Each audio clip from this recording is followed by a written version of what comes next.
Naiknya harga BBM membuat sepeda listrik menjadi pilihan alternatif warga Kota Palembang. Bahkan dalam sepekan terakhir, penjualan sepeda listrik naik 56% dari biasanya.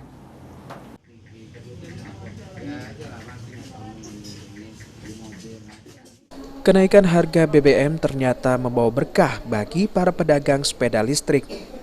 Sepeda listrik menjadi pilihan alternatif warga Kota Palembang. Bahkan dalam sepekan terakhir, penjualan sepeda listrik naik hingga 56% dari biasanya. Sejak beberapa pekan terakhir, toko sepeda listrik Guana Indah yang berada di Pasar 16 Palembang ramai dikunjungi warga di tengah naiknya harga BBM ini. Warga pun mulai mencari alternatif kendaraan lain seperti sepeda listrik. Menurut Ami, pemilik toko, selama sepekan terakhir ini, penjualan sepeda listrik meningkat hingga 56% dari biasanya. Warga pun banyak yang mencari sepeda listrik karena dinilai lebih hemat. Sementara itu, akibat banyaknya permintaan, stok sepeda listrik agak langka. Meski demikian, harga sepeda listrik tidak mengalami peningkatan, yakni tetap berkisar di harga Rp4 juta per satu unit. Untuk penjualan sepeda listrik nggak di toko kita? Peningkatan lebih besar. Lebih besar kan? Ya.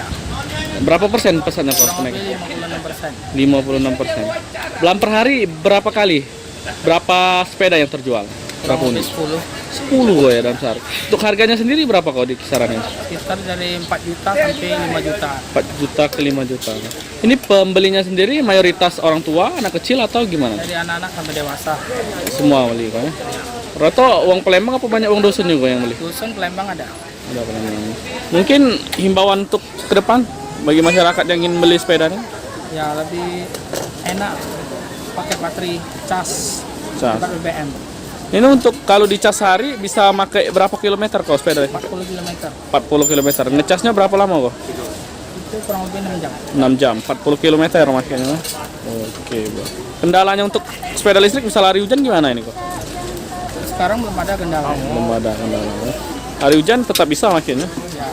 Baik, makasih Pak. Selain dinilai lebih hemat biaya, sepeda listrik memang lebih ramah lingkungan, sehingga tren permintaan